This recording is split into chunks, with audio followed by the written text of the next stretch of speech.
Bapak sabunin sana. Ya, beresin. Allahumma fillahu warhamhu wa'afihi wa'afanhu. Ya, ini bisa diketek-ketekin. Nah, ya. Nih. Nah, itu kukunya yang panjang dibersihkan, sabunin.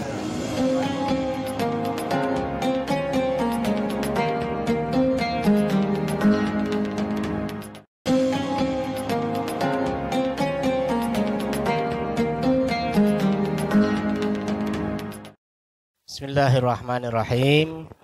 Assalamualaikum warahmatullahi wabarakatuh.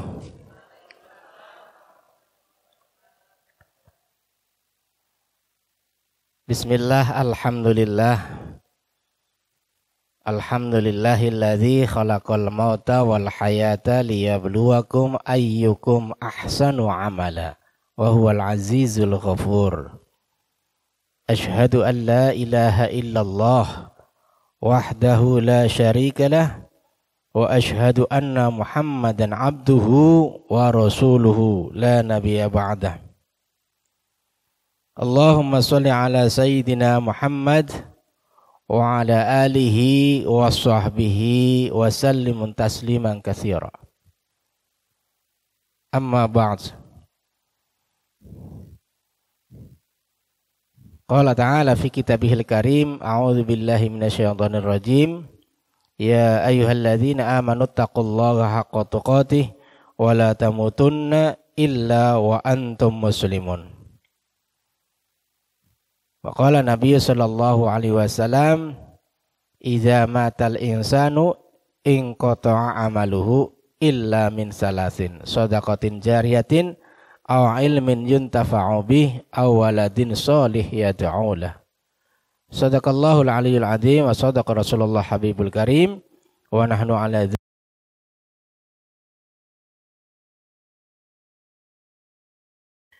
yang kita hormati Bapak Ketua DKM Masjid Al-Ikhlas Garuda Cipondoh Permai Tangerang beserta seluruh jajaran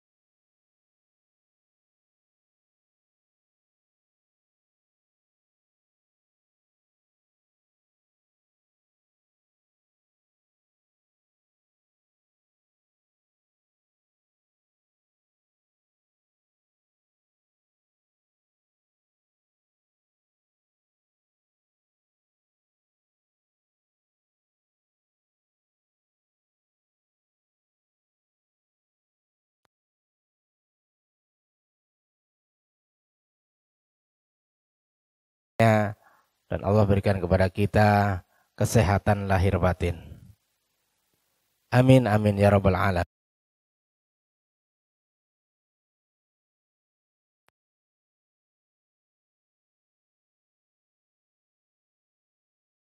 Di Masjid Al-Ikhlas Garuda Cipondoh Permai ini, setelah sebelumnya pernah mengadakan kuliah umum manajemen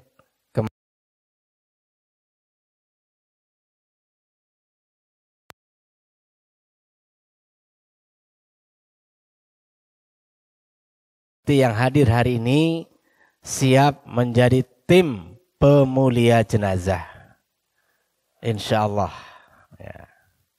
Salawat dan salam mari kita sama-sama sanjungkan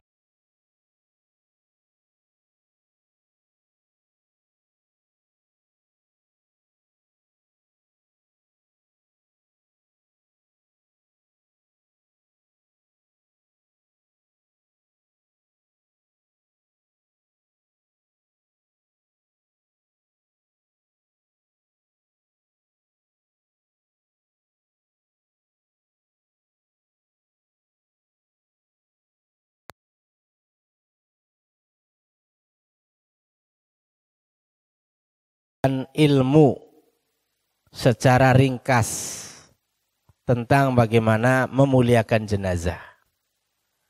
Hari ini kita lebih banyak kepada pelaksanaan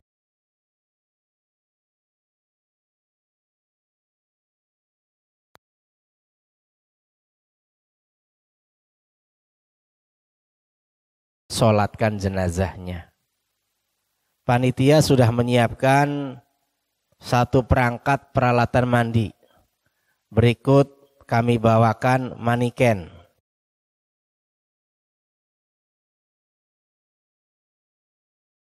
Ada yang mau dikafanin, enggak apa-apa, lebih bagus. Ya, jadi model. Karena manikennya cuma satu. Ya, tinggal nanti diatur.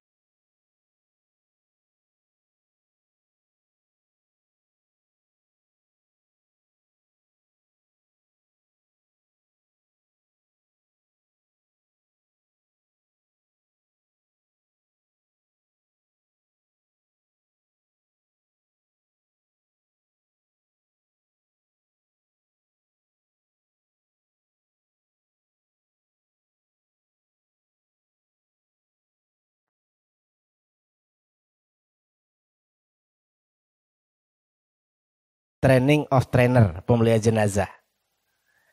Ini kendaraan-kendaraan kami, Pak. Nanti setelah ini mungkin kita bisa ngobrol bagaimana memanage mobil jenazah agar lebih bermanfaat secara luas. Tidak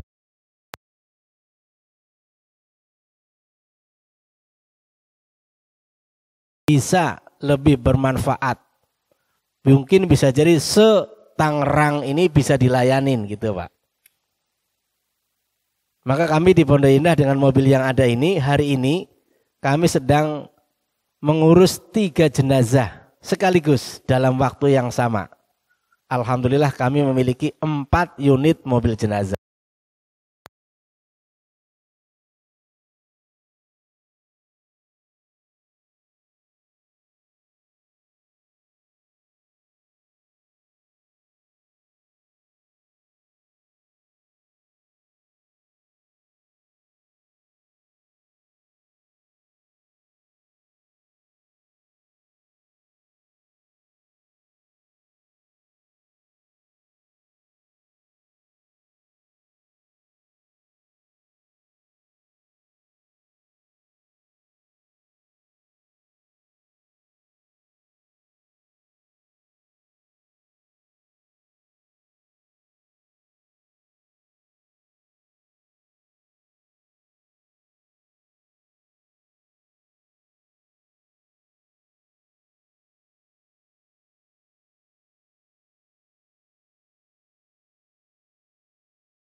Kalau jadi amil rata-rata itu ya sudah sepuh-sepuh, Pak.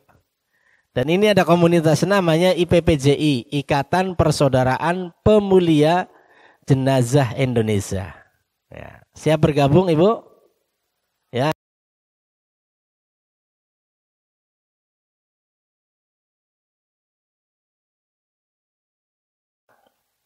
Tapi untuk menjadi pemulia jenazah siapapun bisa. Ya. Ibu rumah tangga banyak waktunya. Ustadz apalagi, ya. Jadi bidan pun boleh jadi pemulia.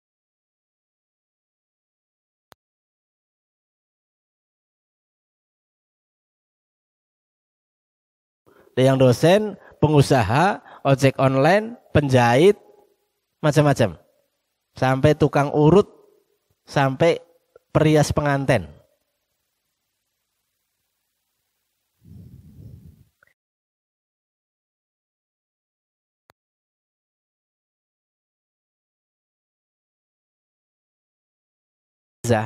Pasti memikirkan jenazah itu menyeramkan, mengerikan, menakutkan.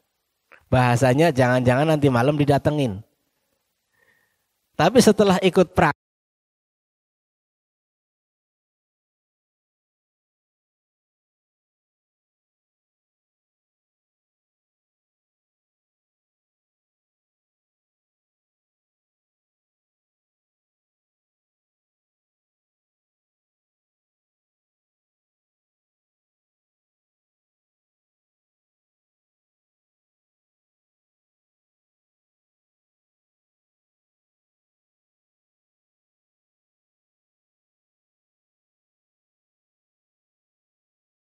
jadi kalau hari ini ada remaja dan nanti disiapkan akan menjadi tim, itu luar biasa.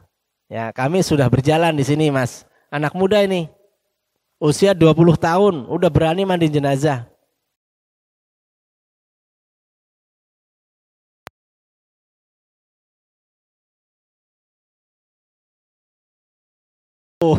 Jadi begitu tugas, saya malah ditelepon sama keluarga duka. Ustadz, mana amilnya? Kok belum datang? Padahal sudah ada di depannya, sudah ada di rumahnya. Jadi kami kalau bertugas, mobil jenazah itu sudah.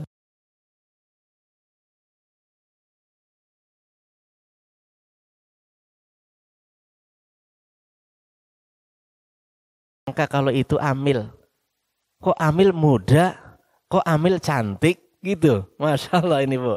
Jadi ini insya Allah akan menginspirasi, memotivasi kita untuk siap.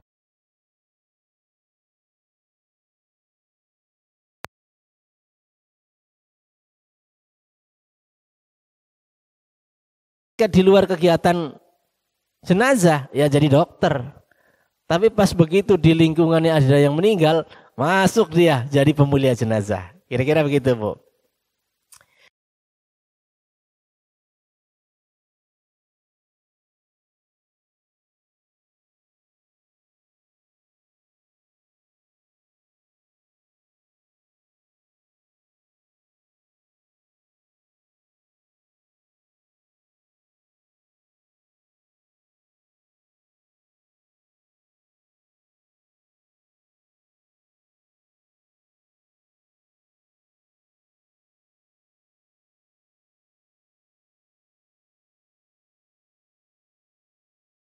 Beliau dari Tangerang Selatan.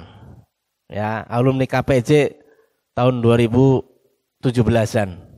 Ini sampingnya Bang Alwan, Ustadz Alwan.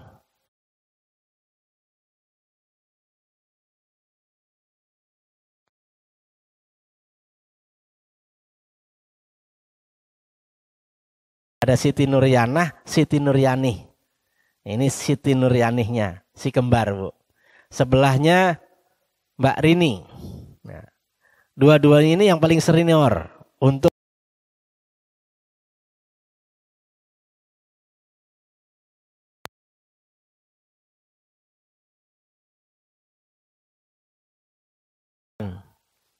Mbak Rini perias pengantin sama pengusaha gitu. Jadi kalau pas lagi ada tugas langsung berangkat Bu.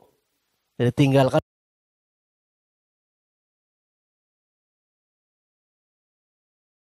namanya Mbak Puja, Neng Puja. Sebelahnya Mbak Ipah.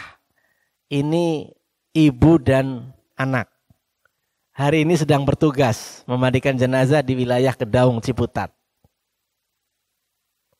Nah ini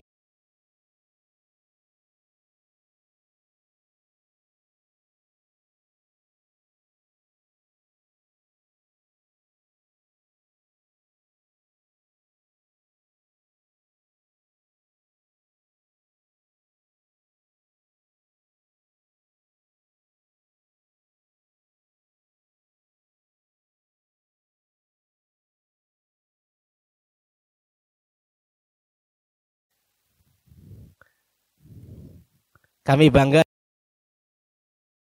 pemulia jenazah. Nah, ini udah ratusan Bu, tim-tim kami yang tersebar di masyarakat. Sehingga ketika kami melayani jenazah, ya tinggal atur saja, kamu berangkat, kamu berangkat, kamu berangkat.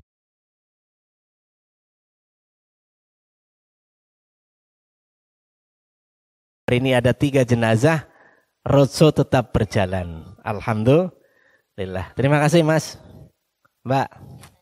Ya.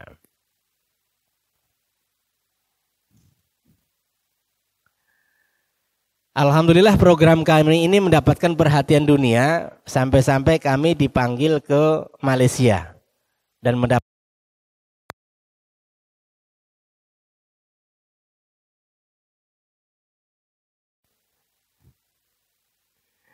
dan kita juga mendapatkan sertifikat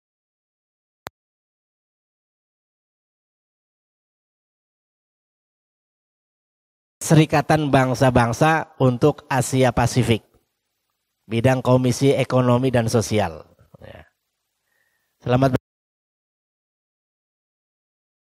siap menjadi pemulia jenazah. Ya. Kalau nggak siap ada yang dikafani nanti. Bismillahirrahmanirrahim.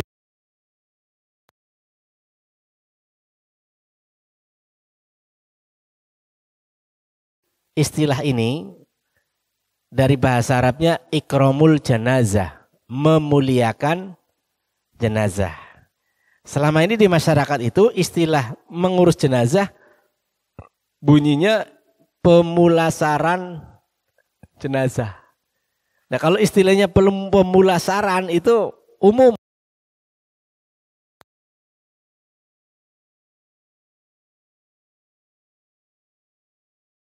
Tapi begitu disebut pemuliaan jenazah,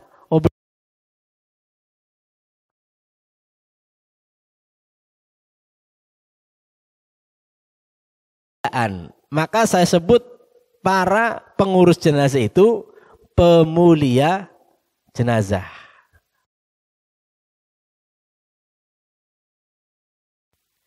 Nah, ini fardu kifayah dalam hal mengurus jenazah adalah kewajiban yang dianggap sudah terpenuhi bila di dalam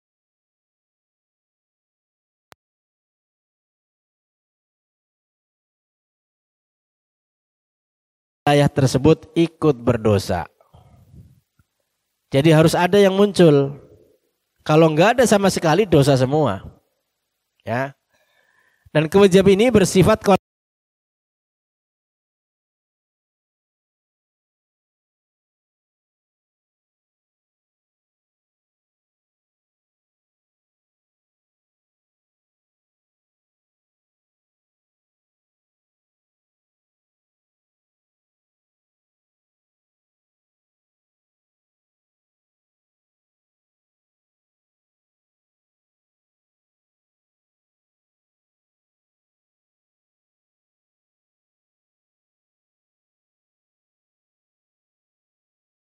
mungkin tidak terlalu masalah. Tapi ketika yang meninggal adalah keluarga sendiri, sementara kita sebagai keluarga duka cukup menyerahkan kepada orang lain, sebetulnya kita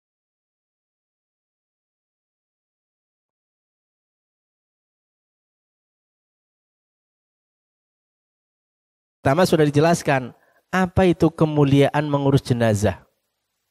Ternyata luar biasa. Menyolatkan dan mengantarkan saja itu dapat 2 kirot, 2 gunung Uhud.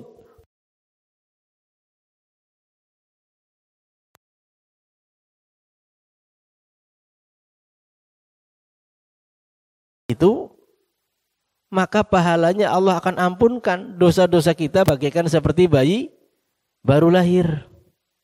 Mengkafani jenazah pahalanya Allah akan memberikan pakaian min sundusi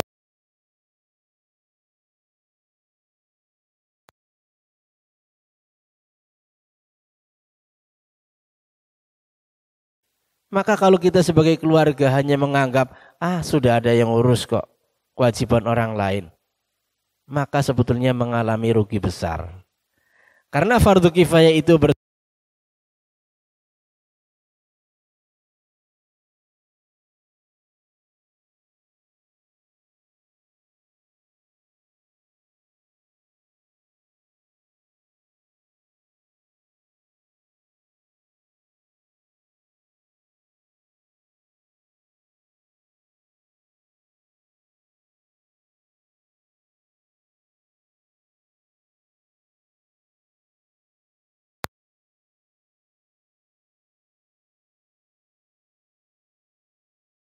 menceritakan aib si mayit, maka sebetulnya keluarga lebih tepat. Karena keluarga itu tak mungkin akan menceritakan aib keluarganya.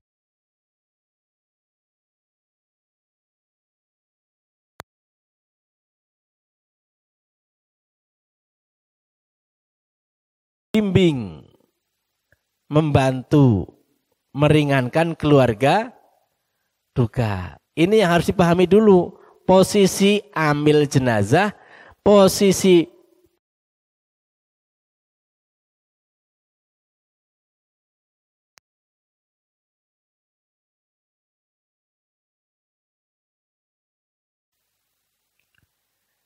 Kadang orang menghindar dari kegiatan mengurus jenazah, Pak. Jadi amil itu tidak menarik. Beda dengan profesi yang lain.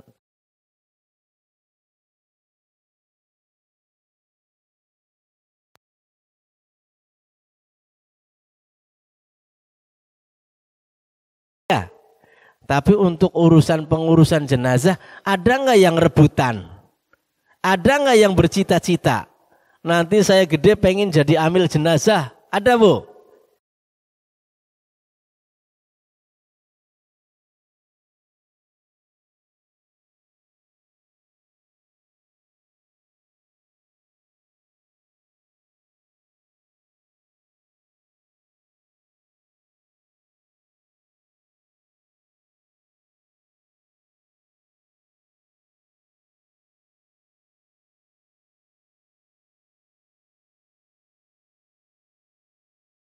Dari takut menjadi berani. Setelah berani, Bu, ya kita siap terjun memuliakan jenazah. Gitu. Nah, ini berkaitan dengan amil. Kenapa hanya amil jenazah saja yang tidak pernah dicita-citakan seseorang? Adanya amil sangat langka.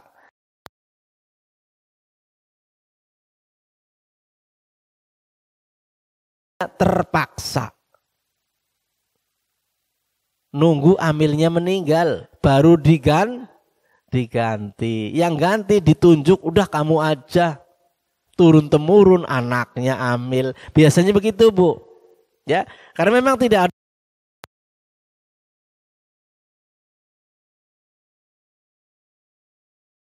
ada. Ada nggak amil jenazah prodinya? Fakultas amil jenazah. Nggak ada. Giliran dokter ada ya, Pak? Giliran guru.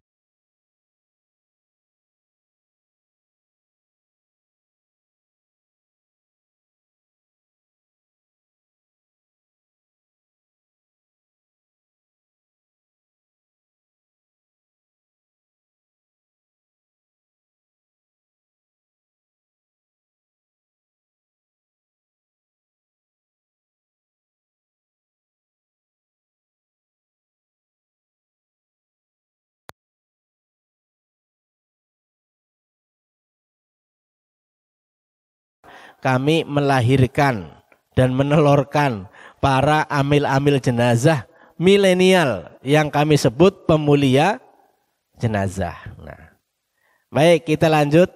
Materi pertama adalah tentang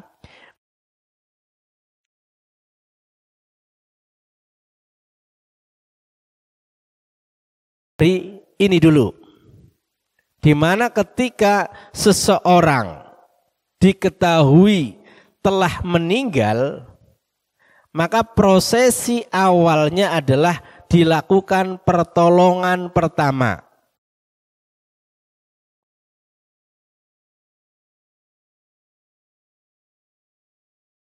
Terangkat alias melotot. Ya, kalau habis ngorok panjang terus les hilang, itu berarti sudah selesai. Tangannya lunglai, lemes, ya, detak jantung sudah.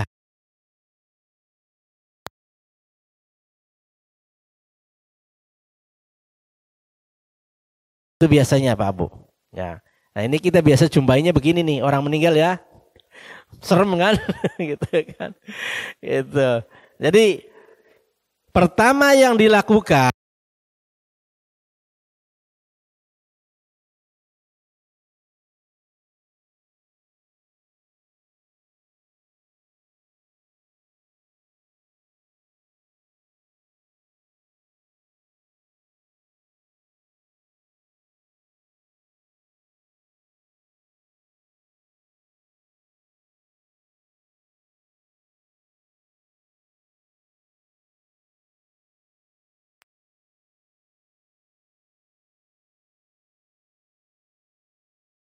maka Nabi SAW memejamkan kedua mata Abu Salamah dan menyampaikan kepada yang hadir, sesungguhnya bila ruh telah dicabut maka pandangan mata mengikutinya. Jadi lumrahnya orang meninggal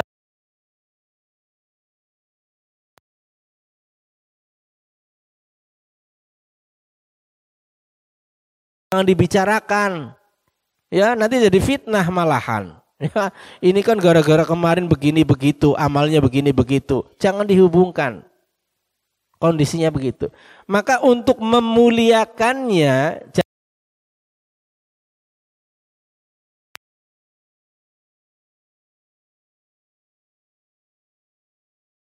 segera tutup matanya. Nah, ini yang dilakukan oleh Nabi. Maka ini menjadi kesunahan buat kita mengikutinya. Kemudian kalau mulutnya mangap, segera dikatupkan. Karena biasanya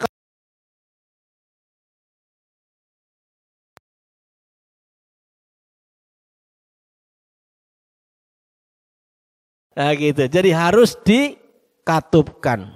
Bila perlu diikat sini. Pakai tali atau pakai kain, ya diikat.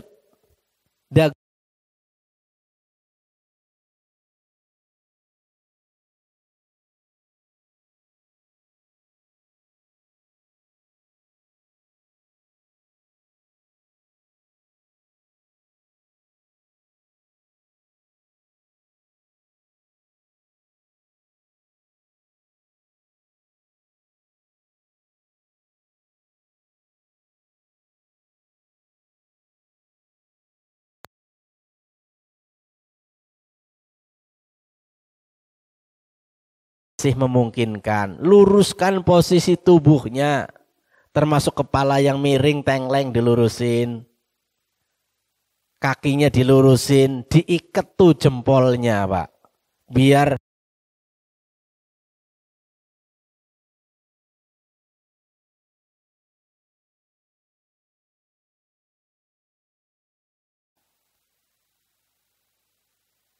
bajunya dilepasin di awal ketika jenazahnya masih lemes gitu Bu. Jangan nunggu amil datang besok baru dilepas.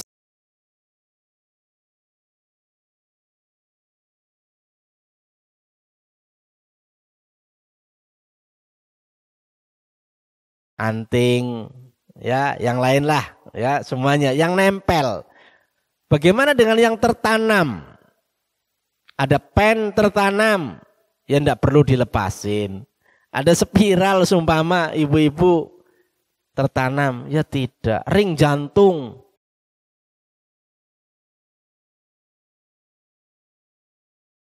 ya, gigi palsu. Kalau memungkinkan dilepaskan,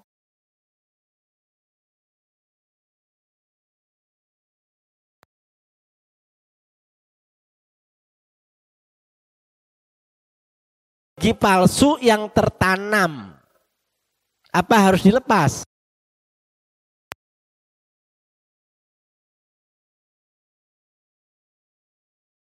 Nempel gitu, apa harus dilepas itu emasnya gitu. Nah, ya harus panggil dokter spesial itu.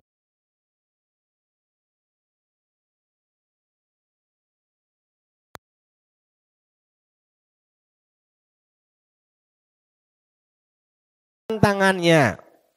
Karena kita di masyarakat Indonesia secara umum menggunakan pola sedekap tangan. Seperti orang sholat.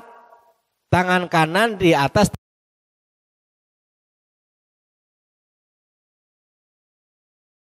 Ya kan tidak menggunakan pakaian. Tutup tuh dengan kain yang mudah, yang bersih. Biasanya di kita pakai kain apa Bu? Kain panjang, jarit. Ya gitu, kain batik. Nah, ini namanya prosesi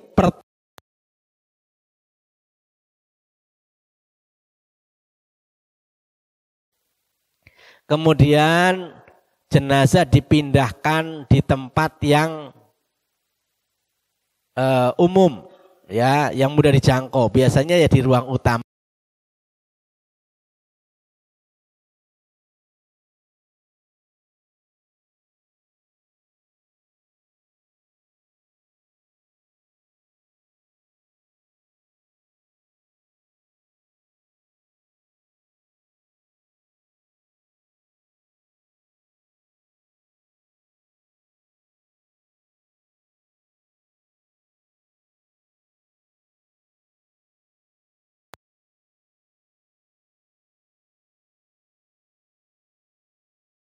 terselesaikan, itu ada seperti pengumuman ya, informasi ya, pemindahan hutang.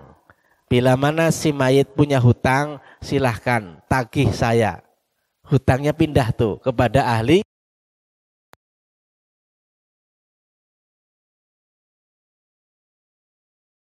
Ditutup dengan kain hibrah ya, kain sejenis dari Yaman yang bercorak. Ya, tidak harus sama seperti Nabi nyari kain yang bercorak gitu. Yang penting ketutup gitu. Sedekap mayit. Kalau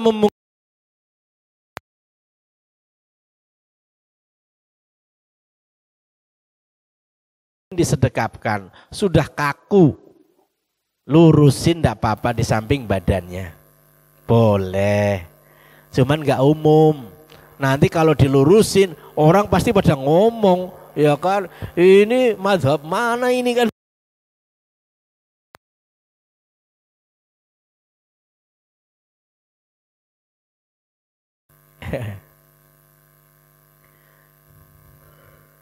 Posisi mayit apakah harus mengarahkan ke arah kiblat? Tidak.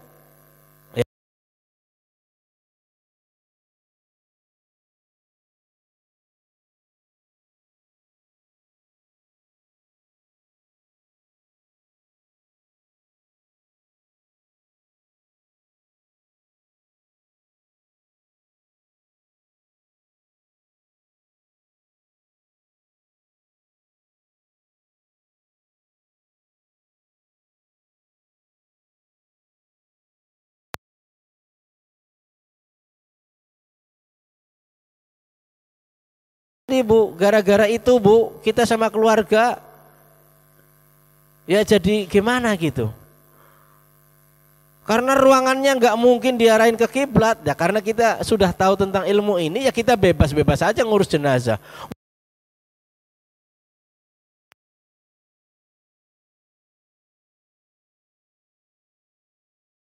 Ya kita menyesuaikan ruangannya, bak mandinya dilurusin ke arah selatan timur, selatan utara. Kata keluarganya, ini harus ngadep kiblat nih. Akhirnya sama keluarganya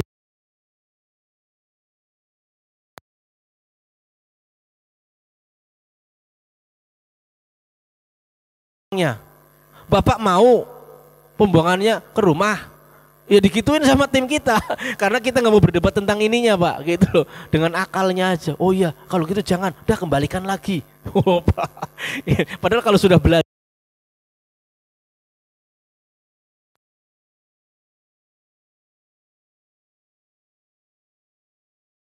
beban keluarganya, segerakan pengurusannya.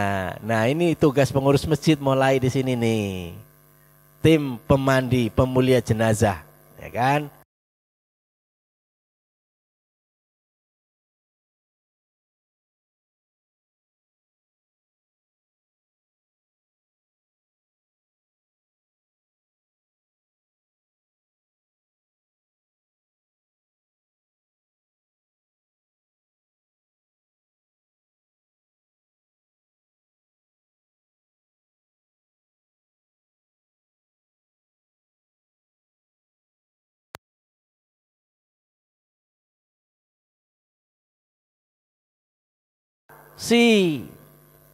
Jadi kemarin Bapak Ibu, saya ditelepon sama jamaah jam 10 malam. Ustadz, warga kami ada yang meninggal. Biasa minta tolong.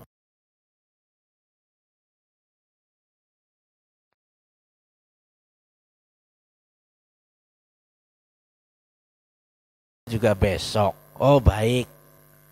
Pagi hari saya ditelepon lagi. Dikira saya ditelepon minta buru-buru.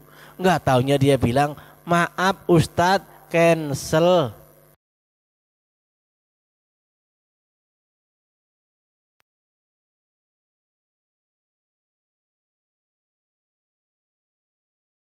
Ya Allah, ya apa kita enggak kabur semua. Nah inilah prosedur namanya Bu. Tunggu jenazah benar-benar dinyatakan meninggal sama pihak berwenang. Siapa dia?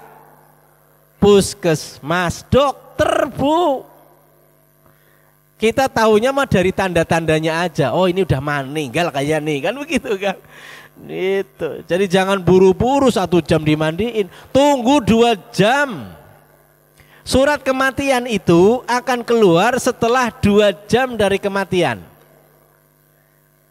Jadi pihak rumah sakit, pihak puskesmas akan menyatakan benar-benar meninggal kalau sudah lewat 2 jam. Nah itu, baru aman itu diurus jenazahnya. Jadi pengurusan jenazah itu perlu waktu. Ya, jangan minta buru-buru. Baik, kita lanjutkan sekarang. Karena kita sudah mengantongin surat kematian, maka kita lanjutkan. Siapkan untuk dimandikan, dikafani, disolatkan dan dikuburkan. Dasar daripada fardu kifayah mengurus jenazah. Ya. Kenapa kita disuruh sebagian saja yang menyelenggarakan pengurusan jenazah? Ini perintahnya. Nabi menyuruh sahabat untuk mengurus jenazah sahabatnya yang meninggal. Dan tidak semuanya disuruh. Ini tentang pengurusan jenazah. Ihsilu, mandikanlah dia. Gitu kan. Pengurusan jenazah harus sesuai tuntunan syariat Islam. Karena kita muslim, maka otomatis yang jadi panduan kita adalah syariat Islam. Jangan mengikuti pola budaya. Ya. Adat kebiasaan. Budaya adat kalau bertentangan, tinggalkan. Tapi kalau masih bisa dalam hal ini tidak bertentangan dengan syariat, tak masalah. Ya, contohnya tahu Bu, ada yang bertentangan dengan syariat? Ketika jenazah selesai dimandikan, dikafanin, begitu mau diberangkatkan ada upacara. Upacaranya berobosan di bawahnya. Itu syariat siapa tuh? Ya, nenek moyang kita dulu yang menjadi budaya. Ya, syariat orang lain Bu, bukan syariat muslim. Kita tinggalkan. Pecahin genteng, pecahin piring, ada tuh, hilangkan yang seperti itu. Ya, karena kita berharap yang meninggal ini kondisinya pastinya adalah orang yang meninggal dalam kondisi husnul khotimah. Maka sempurnakanlah husnul khotimahnya dengan cara-cara syariat Islam. Ya, kita sempurnakan ini Bapak Ibu. Baik, menyegerakan jenazah. Berapa lama tadi Bu prosesnya? Awal 2 jam dulu pertolongan pertama sambil nunggu surat kematian. Bercepat-cepatlah mengurus jenazah. Karena bila jenazah itu orang soleh berarti kalian telah mempercepat kebaikan untuknya. Kita percepat kebaikan untuk si mayit karena dia orang baik. Bagaimana kalau bukan orang soleh? Tetap harus disegerakan karena beban tanggung jawab kita jadi cepat selesai. Gitu. Jenazah kalau orang soleh, jenazah itu berbicara. Di dalam hadis ini disebutkan fa in kanat sholihah qalat. Kalau dia orang baik, orang soleh, si mayit ngomong qaddimuni, qaddimuni. Segerakan aku. Maka kita segerakan. Kalau bukan orang baik, dia juga berkata, ya wailaha, aina tadhabuna biha. Aduh celakanya ini, mau dibawa kemana jasadku ini? Jadi itu si mayit itu teriak jangan, ogah gitu. Kalau bukan orang baik, berarti kan kita harus berprasangka baik bahwa si mayit adalah orang yang baik. Apalagi keluarga kita, maka segerakan. Semua makhluk mendengar cerita si mayit ini. Kecuali panjenengan Bu yang pada mandiin jenazah. Kita nggak denger. Alhamdulillah Bu dibikin budeg. Ya, kalau denger gimana itu? Ya, jadi menyegerakan jenazah. Nah, di sini ada kisah sahabat Nabi yang bernama Tolhah wafat. Ya, kata Nabi begini. Sesungguhnya saja tidak patut bagi mayatnya seorang muslim kalau ditahan di antara keluarganya. Jadi keluarga duka itu seharusnya menyegerakan, bukan malah menahan. Ntar dulu, tunggu keluarganya. Kalau nunggunya 5-6 jam, enggak apa-apa Bu. Tapi kalau nunggunya sehari, ya janganlah. Ya, contoh yang hari ini Bapak Ibu, saya sampaikan. Ayahnya meninggal, punya putra 3. 1 di Surabaya, 1 di Turki, 1 lagi nggak tahu di mana, luar negeri. Saya bertanya, apa mau nunggu putra-putranya? Oh tidak Ustadz, yang kami tunggu hanya yang dari Surabaya. Karena dari Surabaya malam ini sampai. Pagi hari besok jam 8 sudah bisa kita kebumikan. Alhamdulillah kalau begitu. Ya, kalau dia minta nunggu yang dari Turki, lah kapan? Ya kan? Makanya begitu antisipasinya saya, kalau menunggu yang dari Turki ya kasihan jenazahnya. Sehari 2 hari ditunggu, apa itu jenazah kagak rusak nantinya? Saya bilang begitu kan. Ini bahaya, saya bilang begitu. Maka harus disegerakan. Maka di sini kata Nabi, ketika ada yang meninggal siang, kuburkan siang. Meninggal malam, kuburkan malam. Nah, cuma di kita ini kan ngubur malam enggak lumrah kalau di kota-kota besar. Kalau di kampung mah biasa Pak, mau jam 10, jam 12 dikubur. Ya kenapa di Jakarta enggak begitu ya? Ya karena TPU-nya bukannya jam kantor. Jam 8 gitu TPU itu. Seharusnya TPU 24 jam nih ya, TPU nih 24 jam melayaninya gitu. Ini TPU bukannya jam kantor, ya Allah. Jadi nggak bisa percepatan akhirnya Pak ya. Ya gitu. Nah ini waktu yang dibutuhkan untuk mengurus jenazah Bapak Ibu. Coba perhatikan. 2 jam pertama adalah P3J sekaligus menunggu surat kematian. 2 jam kemudian prosesi memandikan dan mengkafani. Berarti 4 jam. 2 jam ketiganya prosesi sambil nunggu lubang selesai, jenazahnya disolatkan dan diantarkan. Berarti kurang lebih prosesinya 5-6 jam. Ini percepatannya Pak. Lebih cepat lebih baik. Ya 6 jam Pak. Ini kasus kejadian Pak, nunggu keluarganya 13 jam. Anaknya ditunggu, minta banget. Sampai di kita di sini, ternyata kata anaknya diputuskan, kita minta bawa pulang Ustadz ke Jawa Timur. 13 jam lagi. Berarti jenazah udah berapa jam tuh? 26 jam terlambat masuk ke kuburan. Iya, begitu kita antar ke luar kota pakai peti aman, menjaga kondisi jenazah. Ternyata sampai sana dibuka petinya, mau diganti keranda, digotong ke makam, itu di dalam peti jenazah sudah kerendam separuh badan. Kerendam air. Air dari mana Bu? Dari badan si jenazah Pak, pembusukan. Keluar tuh cairan. Lah kemarin saya ngurus jenazah Pak, belum 1 jam udah ngalir terus airnya ke sini. Sampai 2 kali saya ganti itu tutup hidungnya pakai kapasnya. Penuh di sini air.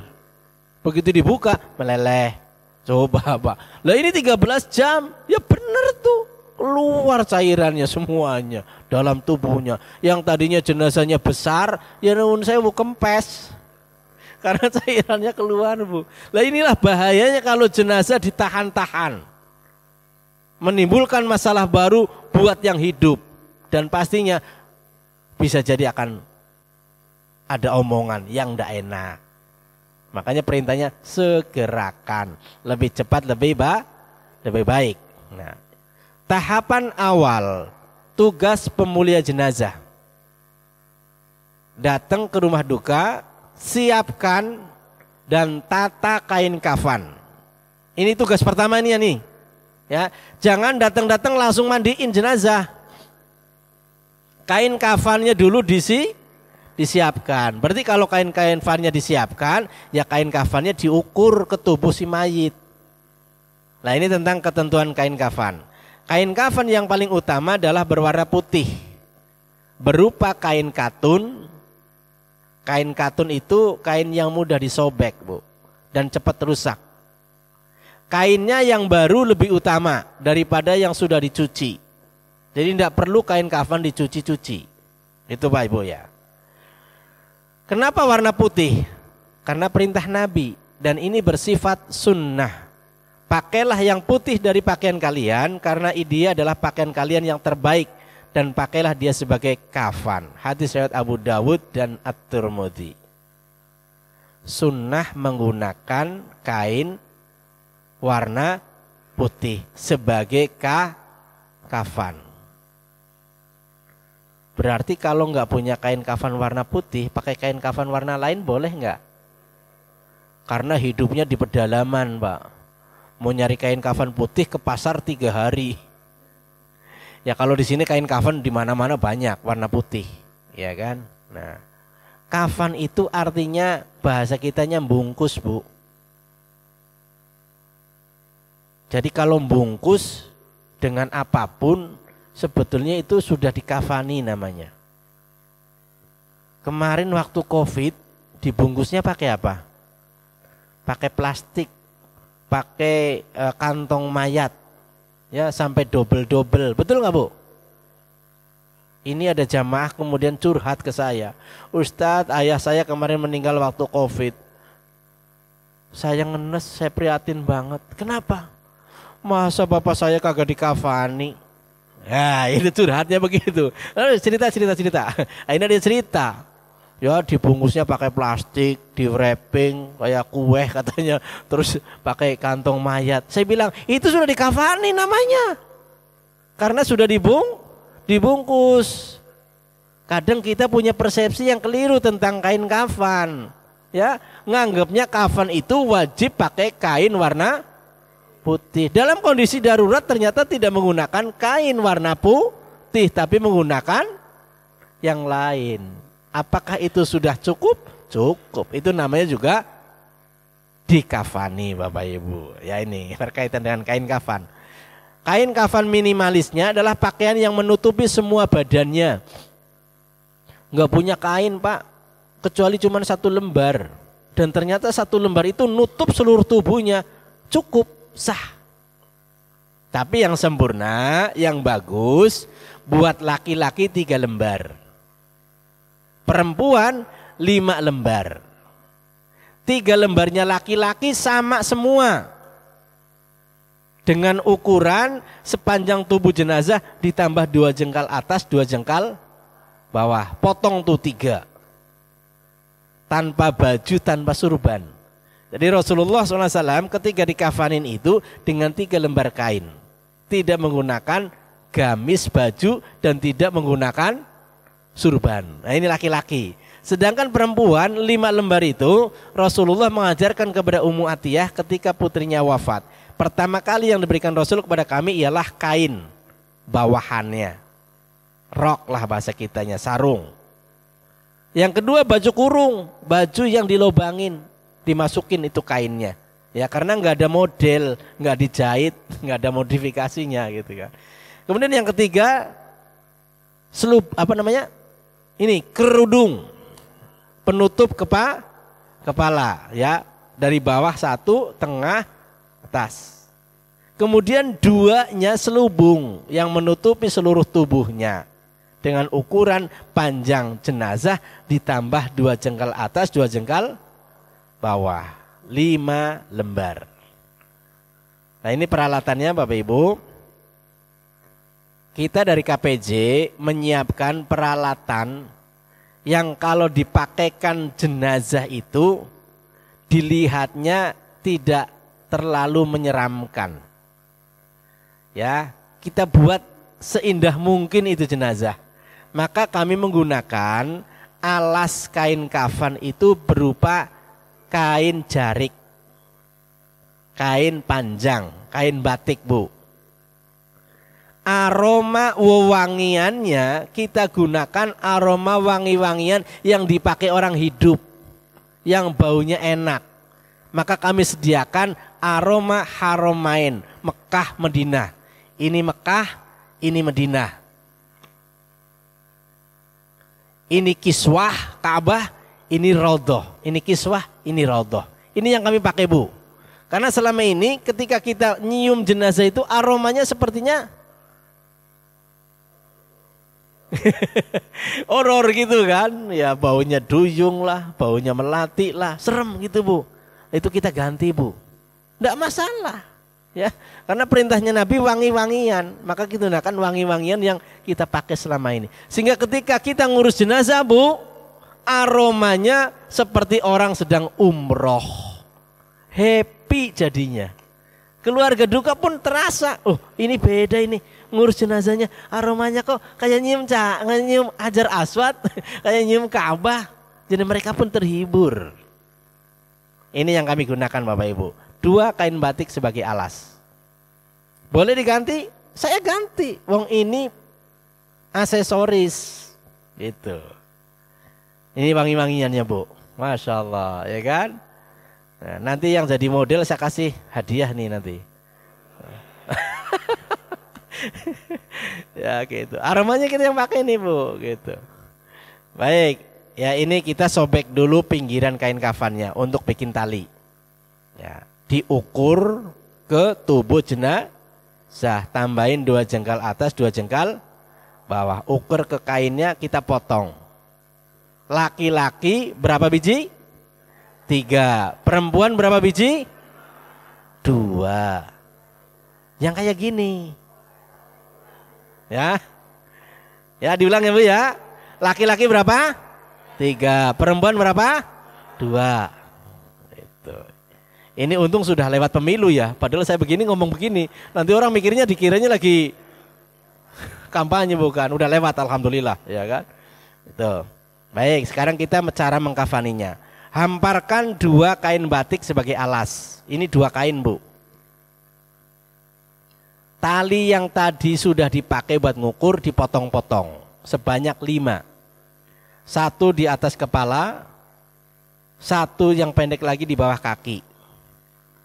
Yang panjang 3, 1 di atas tangan, 1 lagi di bawah tangan, tengah, 1-nya lagi di bawah lutut, seimbang.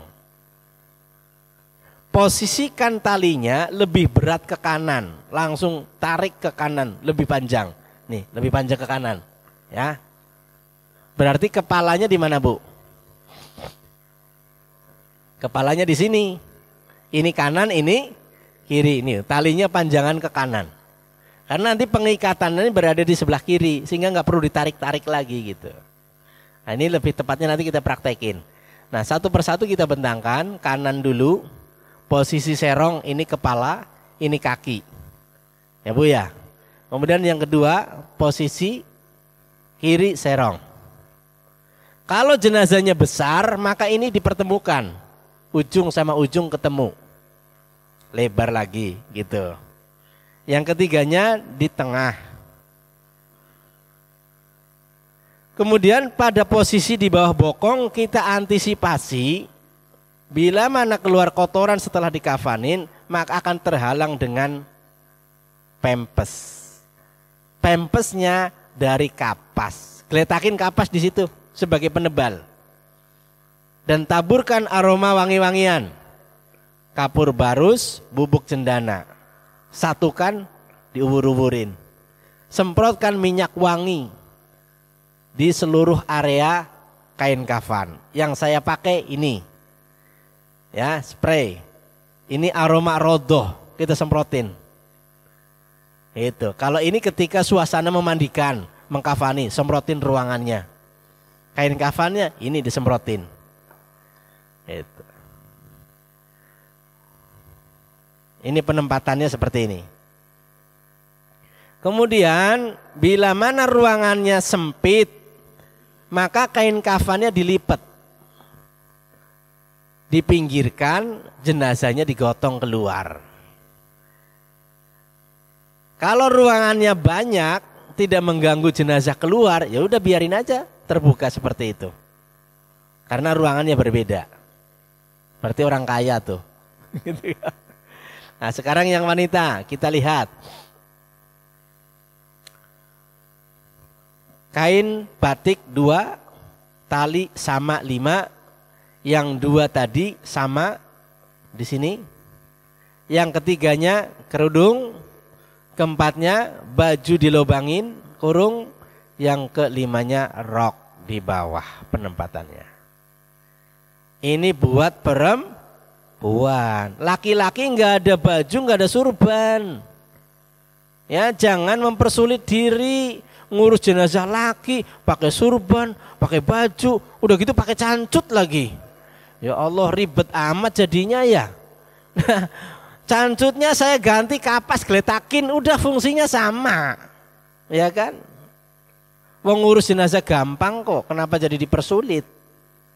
Ya, mempersulit itu teknis sebetulnya. Kenapa berbeda? Teknis itu. Intinya sebetulnya bungkus gitu. Membungkusnya kayak apa polanya ya monggo. Nah, kita punya pola untuk menata kafannya seperti ini. Jadi ini tidak baku, Bu. Ya, bebas-bebas saja sebetulnya. Yang penting kebungkus. Tapi kami mengajarkannya polanya seperti ini gitu.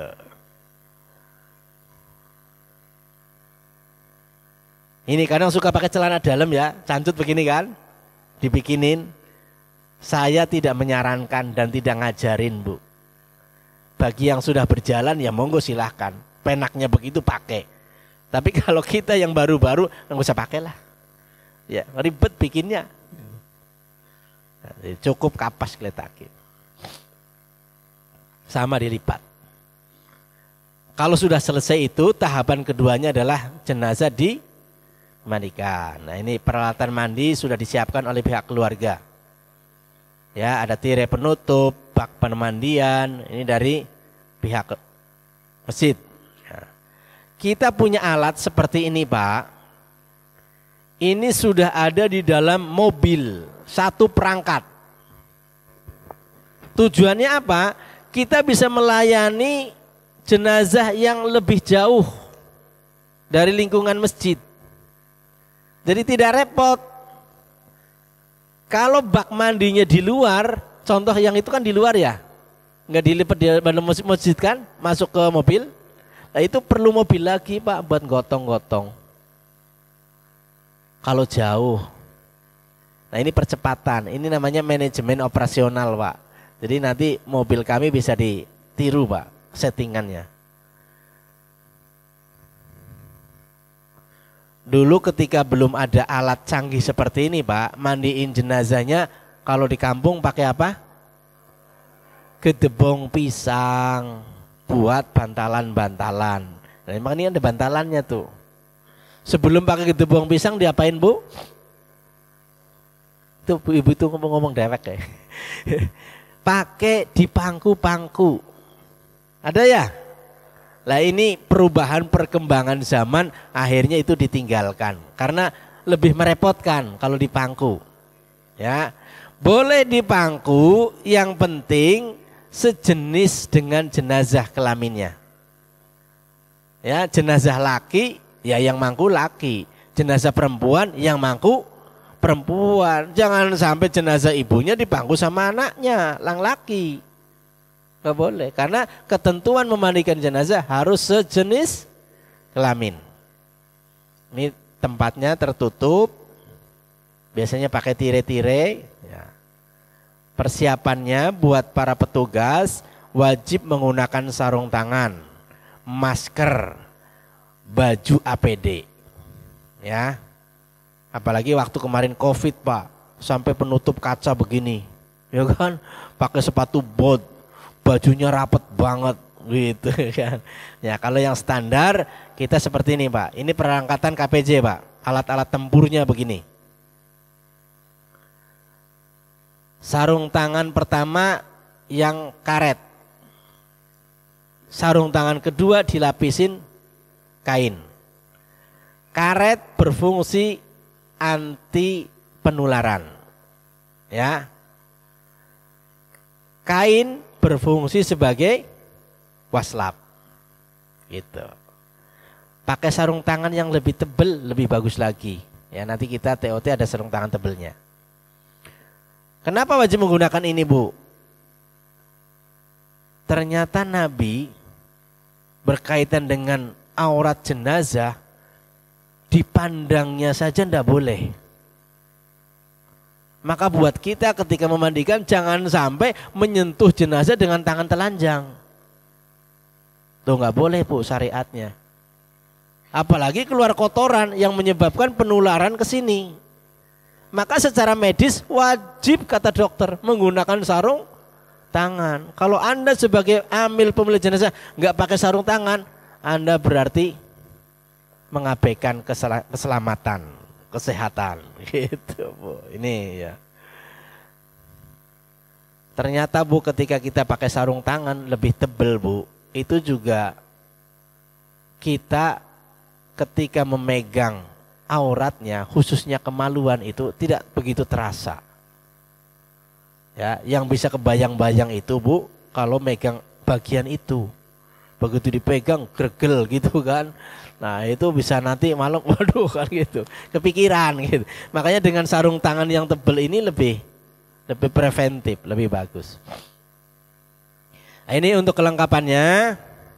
Biasanya kita minta kepada keluarga duka untuk menyiapkan mentimun di blender buat pewangi. Jadi mentimun ini digunakan di awal sebelum jenazah dimandikan. Siram dulu itu di bagian auratnya. Karena baunya dari situ. Kalau kita nemu jenazah yang amis, jenazah yang kulitnya ngelupas, jenazah yang bolong, ya kena gula, masya Allah itu baunya ya Allah nggak hilang-hilang Bu. Makanya siap-siap jadi jenazah, ketemu dengan jenazah yang bermacam-macam rupa. Yang paling parah yang saya rasakan satu, kalau kotorannya banyak itu bau. Ya pasti itu kita aja bau ya. Yang kedua, kalau tubuhnya pada bolong-bolong karena penyakit gula. Yang ketiga, jenazah yang sakitnya udah lama. Itu khas banget Bu. Siapa yang mau praktek langsung pegang kain kafan? Yang laki-laki siapa mau praktek langsung pegang kain kafan? Biar mereka yang kerja. Ya. Ntar dulu, belum. Siap semuanya? Ambil tali dari satu sisi selebar 2 jari. 2 jarinya itu begini. Nih 2 jari sini, ya. Siapa yang mau motong? Kok jarinya gede banget ya? Segini aja. Nah, udah. Udah sini sebelah sini aja. Dah, Bapak pegang, tarik, ambil talinya. Terus.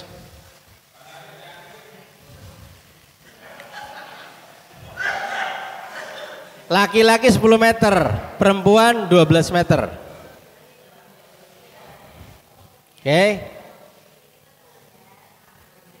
Udah ketemu talinya? Udah geletakin dulu sono. Nah sekarang talinya Bu, sini Bu, ikut lihat saya. Ini diambil 2 jengkal, 1, 2, nih ketemu di sini. Ini lebihnya nih. Kalau pemula diginiin, kalau udah profesional mah langsung aja segini, gitu ya kan? Itu segini tuh. Nah ini sekarang ditaruh di kaki, Bapak pegang di kaki. Di kepala di sini sama, di sini tambahin 2 jengkal, ketemu di sini. Nih, ini ukurannya kemudian dilipat. Set, tandain. Bapak pegang, jangan kemana-mana, lurus. Udah Bapak bangun Pak. Bangun. Nah.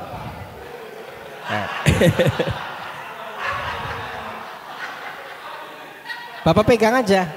Bapak jangan kemana-mana, pegang ujung. Ini ujung pegang. Ya, Bapak tugasnya megang tali. Bapak tugasnya megang ini, samain. Dah, ya, udah ketemu ukurannya, Pak Ustadz langsung sobek, potong. Ya, tuh. Ini katun, makanya bisa dengan tangan. Bikin berapa begini? 3, bikin lagi. Nah, Bapak pegang, Bapak diem aja. Fardu kifayah kalau banyak orang enak gitu kan. Ya, potong. Ya, Pak Ustadz. Kalau susah pakai gunting, kita ambil gunting. Buat ibu-ibu bikin 2 yang seperti itu.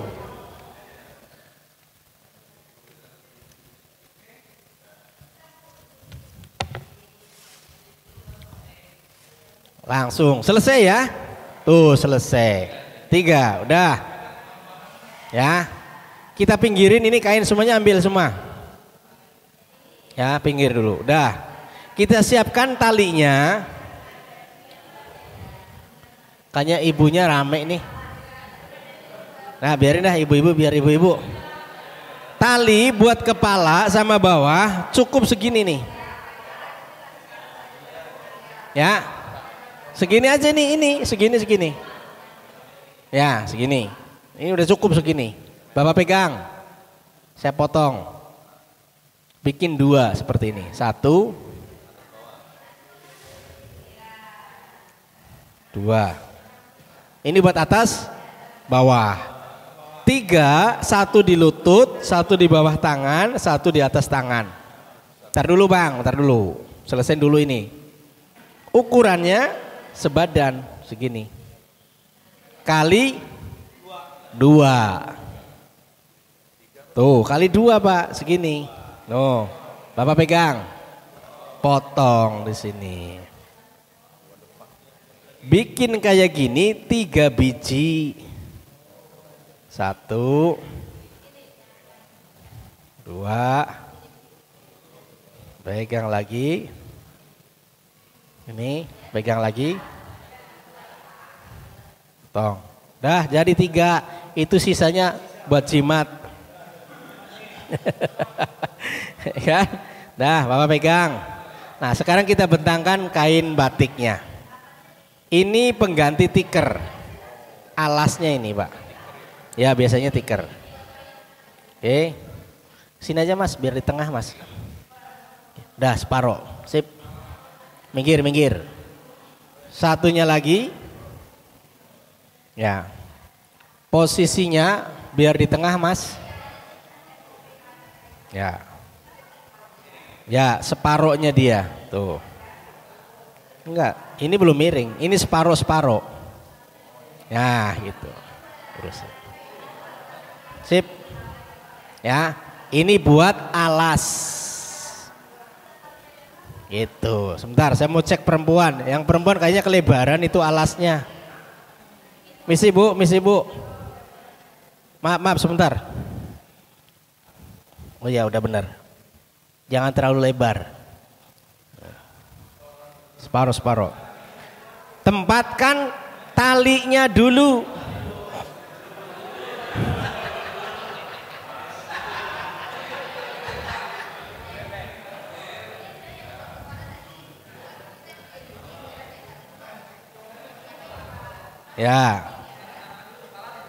Ya, ini kepala sebelah sini, kaki sebelah sana. Oke, pegang.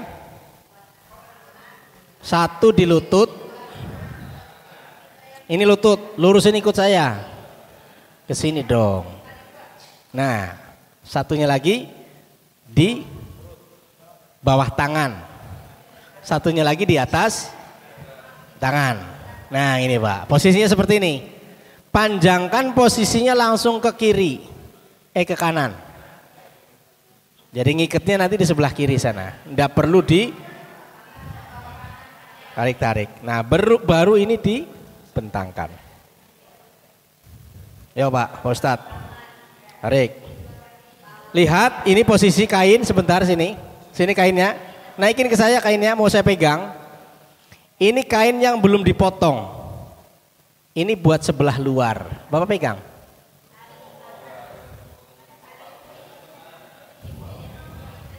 Nah, kalau pakai tikar otomatis sono keambil, sini keambil.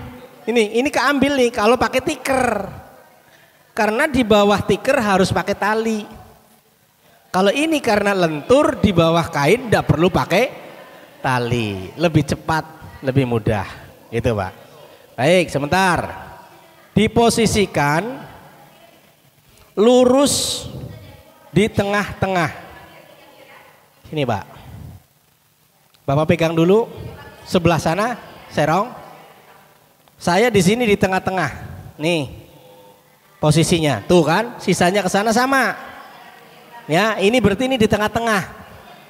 Ya, itu boleh ke situ, boleh ke sana lagi. Kita lihat jenazahnya. Ya, jenazahnya gede apa kecil? Gitu kan. Lanjut yang kedua, Pak. Iya, ini kan di sini tengah-tengah namanya. Nah, ini yang disobek di dalam. Ini di sini ditumpuk. Dah, begini numpuk tuh. Seret. Dah, seimbang tuh. Ini sini numpuk tuh. Nah, itu posisinya udah di tengah-tengah. Sebentar. Kalau jenazahnya besar tubuhnya, maka itu ujung sama ujung dipertemukan. Geser lagi. Geser. Nah, gitu. Itu namanya all size. Jenazahnya besar. Ya, all size, itu gedein aja. Yang ketiga, posisi di tengah. Kalau ini bebas, lurus. Nih. Dah. Dan ini laki-laki. Nggak pakai celana. Gitu. Kapas, letakin aja. Ini di bawah pantat. Ya. Kemudian taburkan bubuk cendana kapur barus. Ya, sini. Terus tambah minyak wangi. Mana minyak wanginya?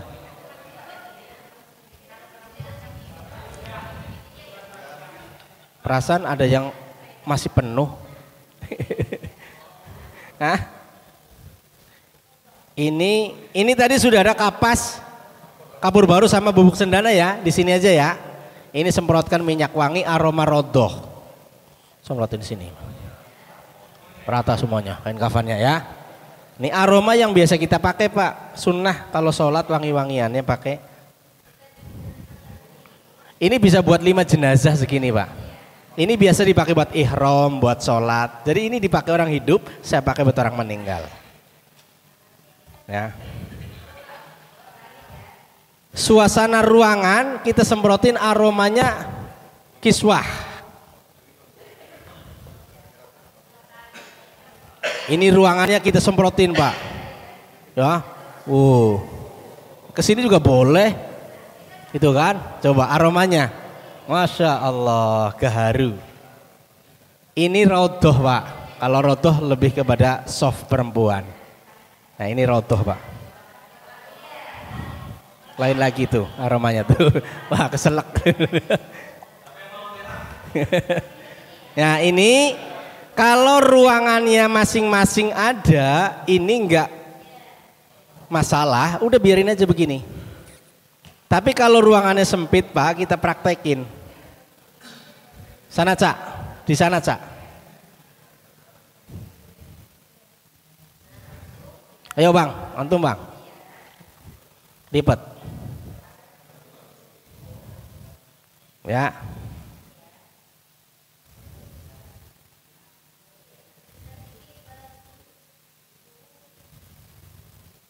Talinya dimasukin. Kepalanya dilipat. Nah, itu kepala dilipat. Ini kaki biarin begini. Maka nanti ketika ini dilipat muncul. Ketahuan. Itu laki, ya itu kepala ini. Tuh, udah, lipat lagi. Nah, ini kalau ruangannya sempit, jangan muncul yang ini. Sebentar. Sana dong. Ntar dulu Bang, ini dulu dong. Nah, gitu. Jadi nggak kelihatan kalau ini kain kafan. Ya, ini teknisnya kita menyiapkan kain kafan. Kalau ini udah siap, baru kita jenazahnya diangkat. Ya, ntar dulu yang perempuan.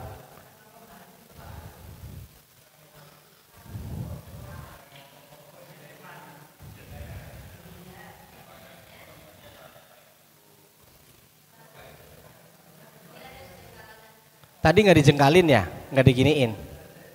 Udah, segini ukurannya gitu, segini.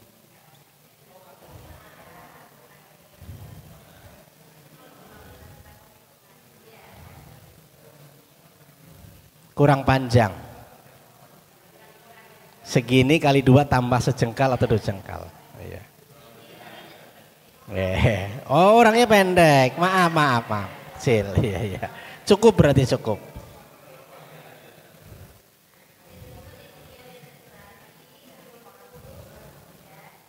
Nah, itu dilipat bagian kerudung di atas kerudung.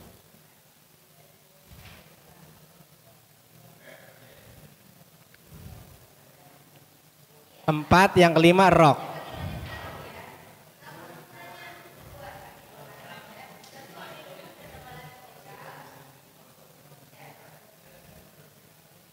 Ya.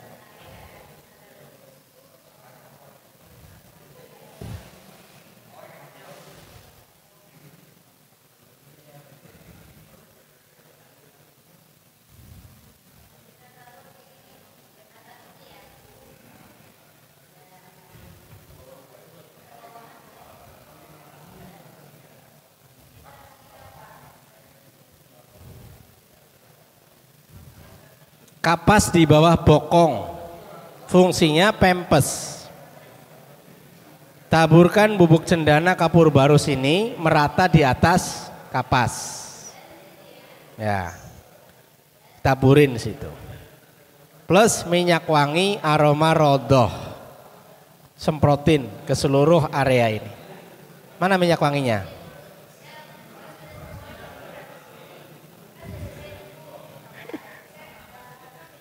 Kamper sama bubuk cendana.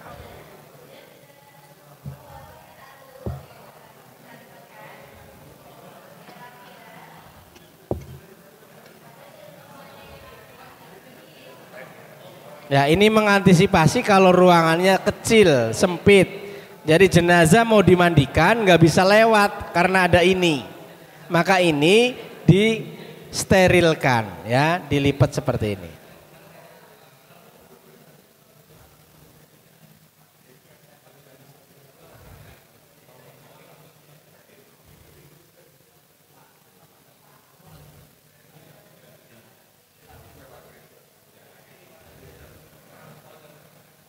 Talinya dimasukin.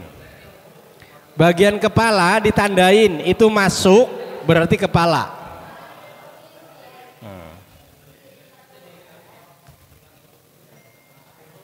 Yang bagian kaki kelihatan, ini bagian kaki. Sehingga nanti ketika ini dilipat mudah ditandain. Tujuannya ke situ. Oh, ini kaki, itu kepala gitu. Ya. Ya, yang penting tandanya tadi kelihatan ya. Kalau ada tandanya udah kelihatan itu kaki, itu kepala. Nah, sekarang di prosesi berikutnya adalah dimandikan. Udah biarin aja taruh sini. Taruh aja situ lagi di tengah. Ya. Taruh aja geletakin. Nah, kayak tadi posisinya. Baik, kita lanjutkan sekarang proses pemandian. Sampai di sini ada pertanyaan? Ada pertanyaan nggak tentang cara penataan kain kafan?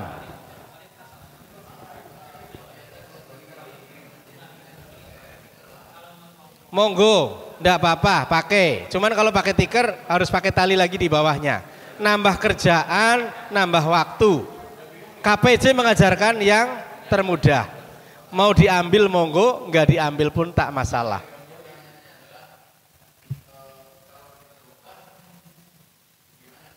Tak masalah, wong ini aksesoris. Iya, saya sudah menggunakan ini. Ini sudah menjadi standar KPJ dan sudah menyebar kemana-mana.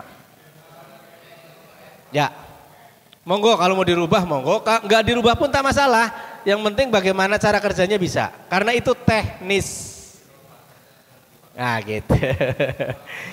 Ini tidak mubazir Pak, bisa dipakai ulang. Tapi kalau pakai tikar dibuang. Ini kasus gara-gara tikar Pak. Saya mau cerita nih. Tikar itu satu menyulitkan. Yang kedua nambah kerjaan. Ketiga mahal, ya kan? Keempat tidak indah dilihat. Yang kelima, begitu tikernya besar, itu jenazah jadi tambah gede. Begitu dimasukin ke keranda, tutupnya nggak bisa nutup. Itu kan nambah masalah banyak. Nah itu kan, lah gara-gara begitu Pak kemarin, itu jenazah sampai keluar. Saking gedenya jenazah, ditambah dengan tiker yang gede. Udah, kagak masuk itu di keranda Pak. Ya, ini kain kafan kalau di KPJ sudah masuk fasilitas. Kain batiknya 2 lembar. Jadi pengganti tiker. Kami tidak menggunakan tiker karena barang langka juga susah nyarinya Pak, mahal. Iya, udah gitu dibuang Pak. Kalau ini kan bisa dimanfaatkan lagi. Dipakai lagi, dicuci gitu loh Pak. Gitu. Jadi saya ambil lebih kepada kemanfaatan dan kesimpelannya untuk mengurus jenazah.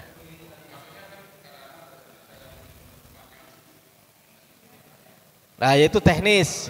Nanti teknisnya kalau yang modelnya seperti ini, di antara lapisan itu ditambahin plastik. Mana plastiknya Mas? Contoh sini. Ya ini Pak, plastik Pak. Nggak usah nanti. Ya ini plastik ini bisa ditaruh di antara 3 lapisan itu. 1, 2 tambahin plastik, baru 3 kain kafan. Jadi nggak kelihatan. Untuk jenazah-jenazah yang tertentu gitu. Atau underpad ya, underpad itu yang agak lebih tebal enak gitu, nempel di ini gitu Pak. Tapi kalau jenazah standar ya enggak perlu begini ya. Hah? Ya ini di lapisan 1, 2 tambah ini, kemudian 3-nya kain kafan lagi ya gitu. Makanya tadi lebih cepat lebih bagus ngurus jenazah ya. Apanya? Iya. Kondisional tergantung di bagian mana yang itu. Itu yang pas lukanya boleh. Enggak semua badan, enggak semua badan. Itu 1 aja cukup Pak, bisa digunting, sini-sini jadi lebar. 1 lembar itu, lebar itu. Bismillahirrahmanirrahim. Ini sekarang kita mau mensimulasikan bagaimana cara memandikan jenazah ya. Standar pelaksanaannya buat para petugas seperti ini Pak. Pakai masker, penutup kepala, pakai baju apron dan pakai 2 sarung tangan. Sarung tangan karet dan sarung tangan kain. Nah, ini sarung tangan karet yang standar, sekali pakai dibuang. Sekali pakai dibuang kalau ini. Mbak, kalau ambil modelnya begini keren nggak Bu? Ah, foto bersama dulu. Selfie, foto bersama. Ayo foto. Bareng dari sana, dari sana. Baik, ini laki perempuan. Bapak ke sebelah sini aja Pak. Jangan dikomentarin, saya mau menjelaskan. Ya, laki dan perempuan bedanya di penutupan aurat. Ya, kalau perempuan penutupannya mulai dari lutut sampai dada. Ini seperti ini prosesinya. Sementara laki-laki sampai bagian pusar. Pusar sampai lutut. Ya ini berhubung tangannya nggak bisa disedekapin, boleh diluruskan. Ya diirsalkan. Kan gitu. Ini minimalis banget, ini cuma 3 biji. Iya, biasanya banyak. Porsinya berapa? Ya. 5 apa 7. Minimalis banget. Ini cuma 3, kurang ini kalau karena ini di bawahnya udah bolong begini nih. Iya kan. Ya, baik. Di prakteknya kadang kita minta bantal 1 atau 2 ke yang punya rumah kan. Mesti bikin lagi aja. bikin lagi 2 lagi biar 5 gitu. Jadi enak di sininya di sini, ya. Karena yang 2 dibopong kan. Baik.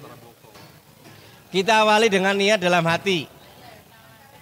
Ikutin saya. Bismillahirrahmanirrahim. Saya niat memandikan mayit ini fardu kifayah karena Allah Ta'ala. 5 orang atau 6 orang yang ada di sini. 1 orang pegang selang. Mana selangnya sini?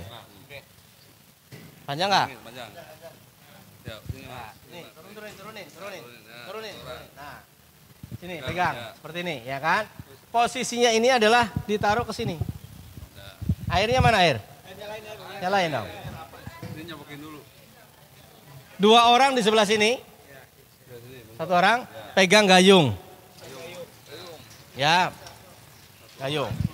Artinya di sini itu ada ember-ember banyak. Biasanya begitu ya. Nah gitu. Jadi ngambil. Ya udah. Anggap seperti ini, 2 gayung. Satu lagi, Pak Ustadz di sini adalah pegang sabun.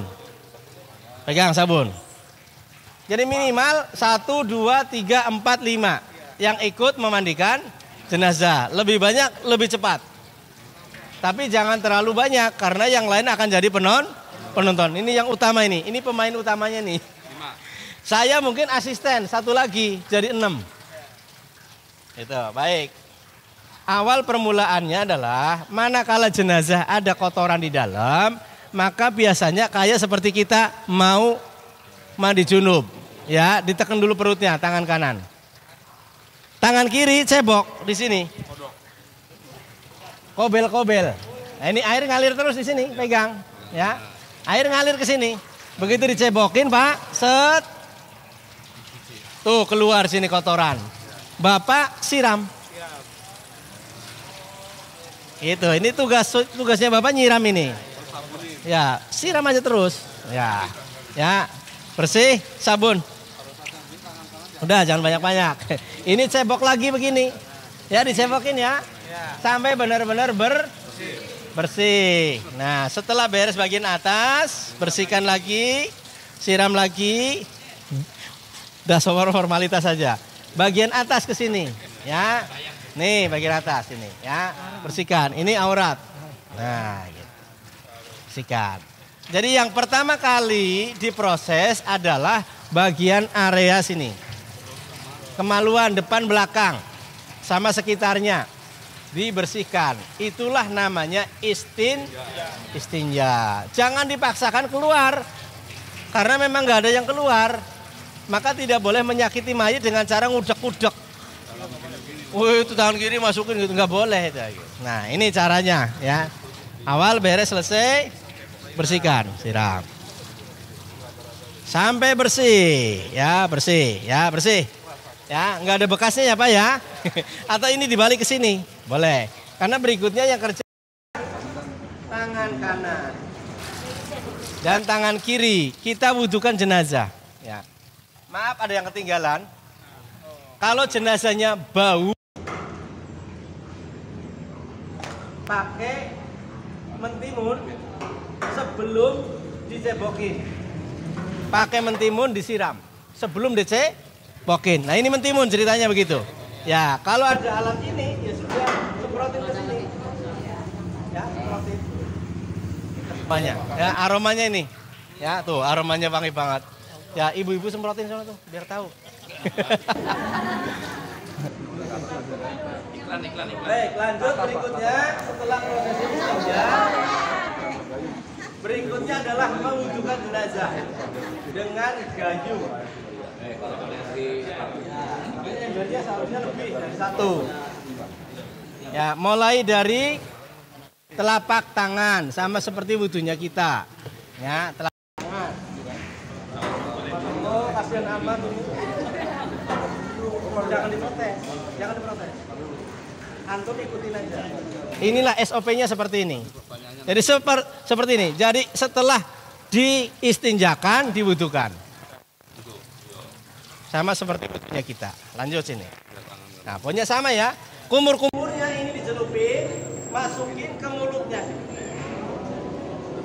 Nah, tuangkan ke bagian mukanya.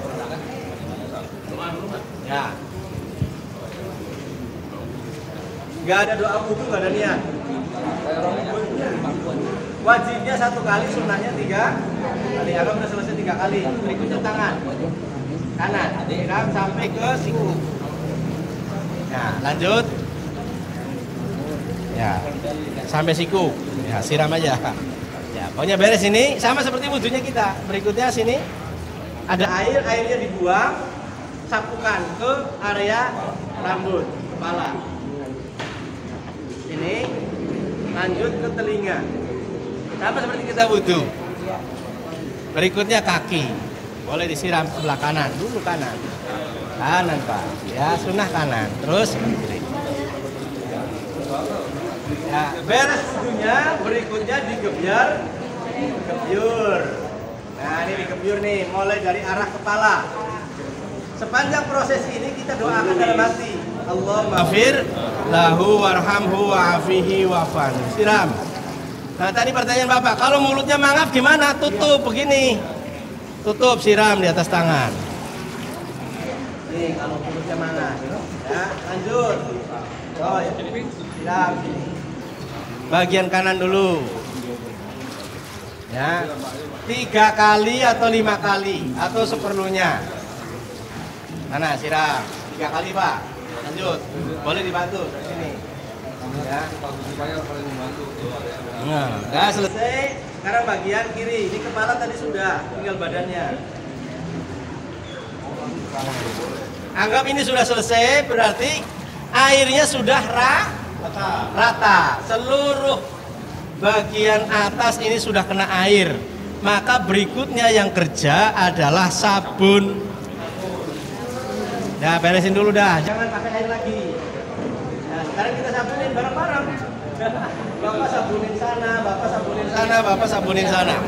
Nah, beresin. Allahumma fillahu warhamhu wa'afihi wa'anhu. Ya, ini bisa diketek-ketekin. Nah, ya. Nih.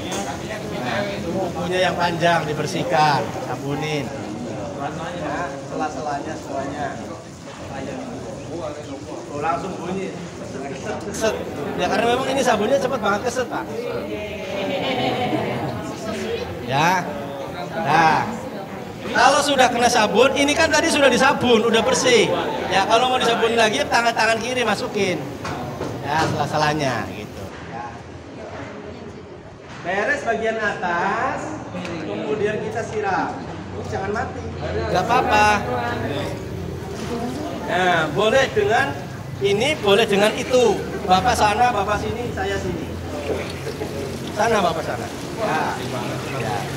Kalau ini udah bebas, Pak, mau nyiramin dari mana aja bebas. Tidak harus dari atas ke bawah, tidak harus kanan dulu, kiri dulu, bebas.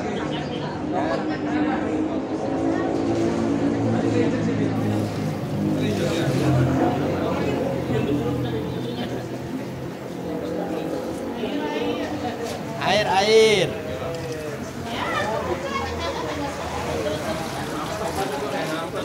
Ya. Sambil ditusuk-tusuk, Pak. Kena air ditusuk-tusuk. Nah.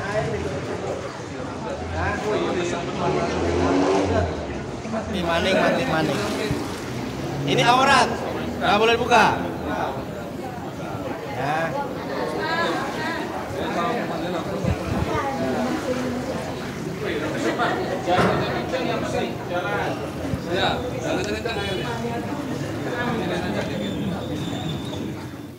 Miringnya ke kiri dulu, karena yang dimandiin bagian sebelah kanan. Ya, ini ditarik. Aurat. Ibu ngeliat nih. Pegangin tangannya tolong. Siram.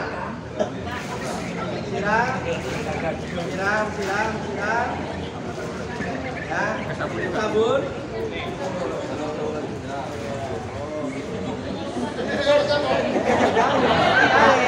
Pegangin. Siram lagi. Siram, Pak.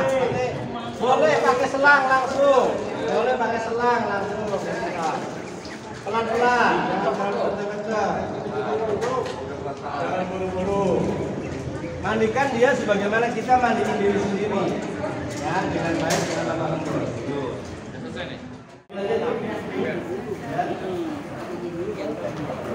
Ini anggap air baru dan bersih. Masukin, Mas. Kelihatan nggak di kameranya?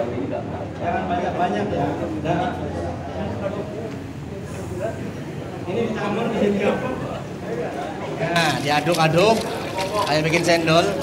Jangan dikobok, ya. Nah, ini rata kan? Kita siramkan ke sini dari atas.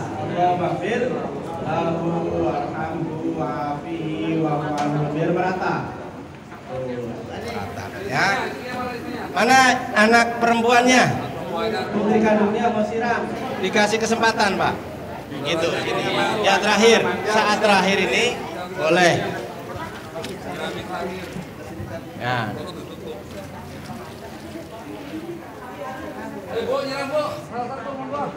Istrinya. Bukan, istri mah boleh. Istri mah boleh. Anaknya perempuan. Ini mantunya mana mantunya? Ayo, Kalau istrinya tadi dari awal malah dia yang nyebokin. Iya, apa? Yang biasa. Jadi hari itu Ibu, Bapak, saya memandikan jenazah di sebuah pesantren yang bagus di Sukabumi, Bogor.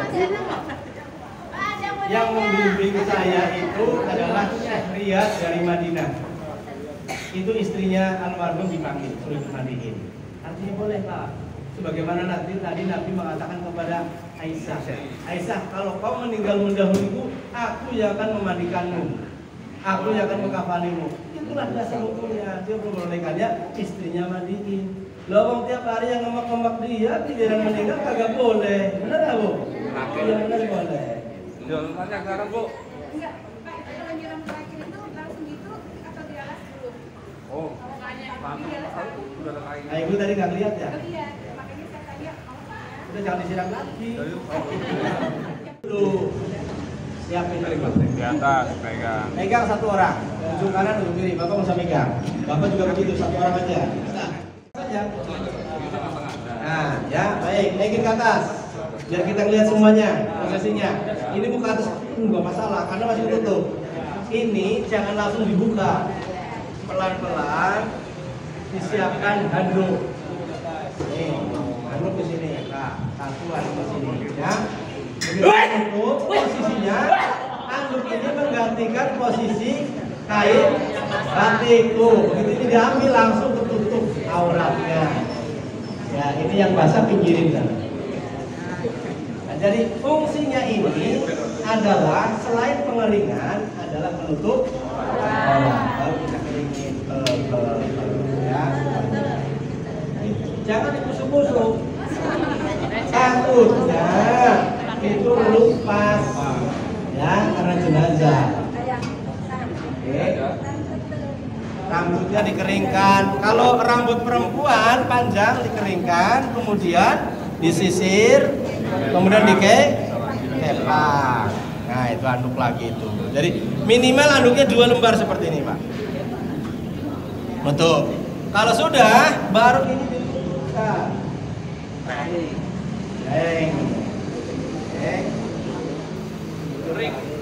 Nah, kita doakan Allahumma ja'al